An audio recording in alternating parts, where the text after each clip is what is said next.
Tomodachi Game is a show where our characters are forced into a game that earns their money or gets them deeper into debt. However, the reason why they're in the situation is unknown to us at first. The show focuses on its psychological elements and develops it throughout the show. While at first we might have a certain opinion of the characters, it can drastically change between each episode. The show dives deep into the characters and their mental states. It's Squid Game in an anime format with more emphasis on the characters and mind games.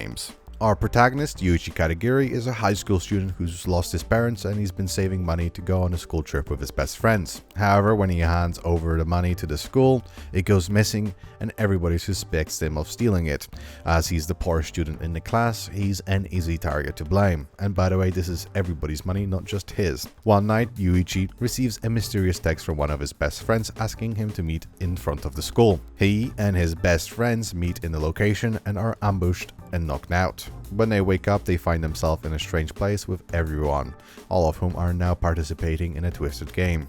They soon realize that the missing money was used to put them into the game and that there's a traitor amongst them. The games they are forced to play are children's games with high stakes, their lives, their futures, and their sanity on the line. As Yuichi and the others struggle to survive the game, they also try to uncover the identity of the traitor. Along the way, they learn dark secrets about each other and themselves, and they're pushed to their limits both physically and mentally. The tension and suspense in the story continues to build as the players try to outwit each other and survive the games. As the stakes get higher and the games become more twisted, Yuichi's true nature is revealed, and he becomes a force to be reckoned with. The story explores the characters' psyches, and the mind games they play is what sets it apart from other similar stories. It's a gripping psychological thriller that keeps you on the edge of your seat until the very end.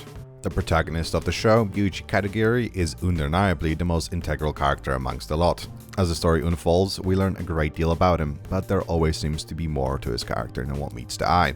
At first, Yuichi appears to be an average guy, but his character undergoes a transformation as the games proceed. He becomes more cunning, manipulative, and twisted, making him an unpredictable and fascinating character to watch. The other characters in the show are also captivating, each with their own unique reasons for participating in the game and their distinct perspective on the situation. What's most impressive about the characters is how the writer switches the focus from one character to another, keeping the audience guessing about who might be hiding what. For instance, Mikoto, who comes from a wealthy family, is initially portrayed as a foolish brat with little to offer in terms of skills and intellect. However, as the show progresses, we learn that there is more to his character than what it seems at first, and he becomes a more complex character than what we originally thought. Another interesting character is Yutori, a shy and introverted girl who was physically harassed by her fellow students in the past. As a result, she is incredibly insecure and struggles to trust others. She develops feelings for the protagonist, which makes her blindly follow him, revealing her innocent nature. There are many more characters in the show, each with their own unique personalities and traits, and as the protagonist seeks to use them for his own gain, we get to explore their behaviors and ways of thinking. It's fascinating to see how each character reacts to the different challenges presented by the games and how they change and grow throughout the course of the story.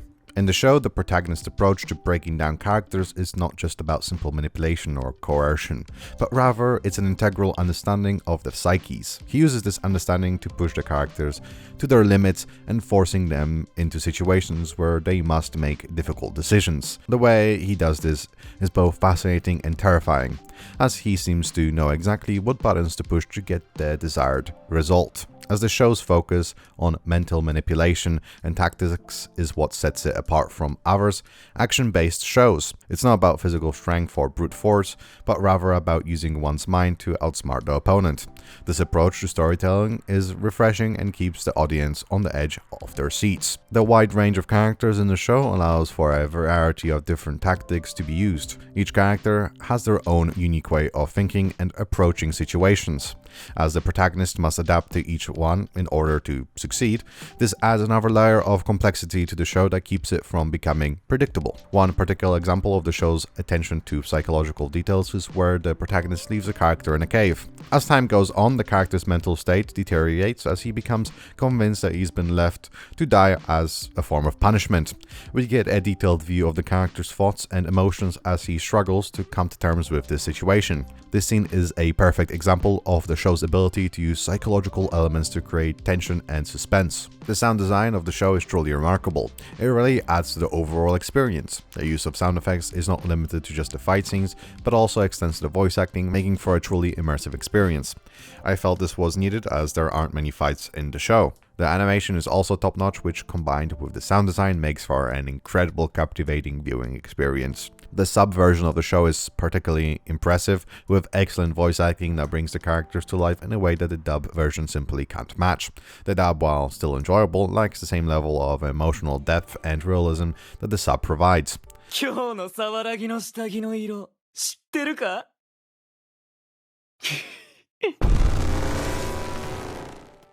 That being said, as the show progresses, the impact of the sound design seems to lessen somewhat.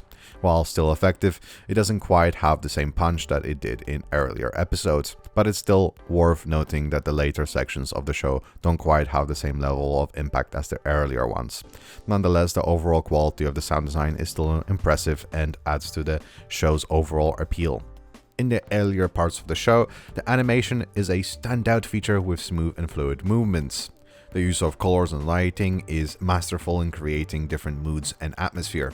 However, as the show progresses, the animation quality can fluctuate and there are moments where it can be inconsistent or even lackluster. Some scenes may feel rushed and poorly executed. There are times where the animation doesn't quite live up to the standards they set in earlier episodes. Despite this, the art style remains a strong point throughout the show. The use of different color palettes and tones is effective in setting the mood and atmosphere, and the dark elements of the art style are well executed, creating a sense of foreboding and unease. Overall, while the animation quality may not always be top-notch, it's still effective in conveying the story and themes of the show. The unique art style makes up for any shortcomings in the animation quality, and adds to the overall immersive and engaging experience of the show. This is the second video on this channel about Tomodachi game. I just wanted to make a better version of my previous video about this show because it wasn't as good. It's a really good psychological thriller. For some, this might not be your cup of tea. There are some really demented parts to it. But if you are into psychological thrillers, then you should 100% check this show out. It's really good. Well, either way, I hope you're having a wonderful day, and I hope you enjoyed my review of Tomodachi game. I'll see you in the next video.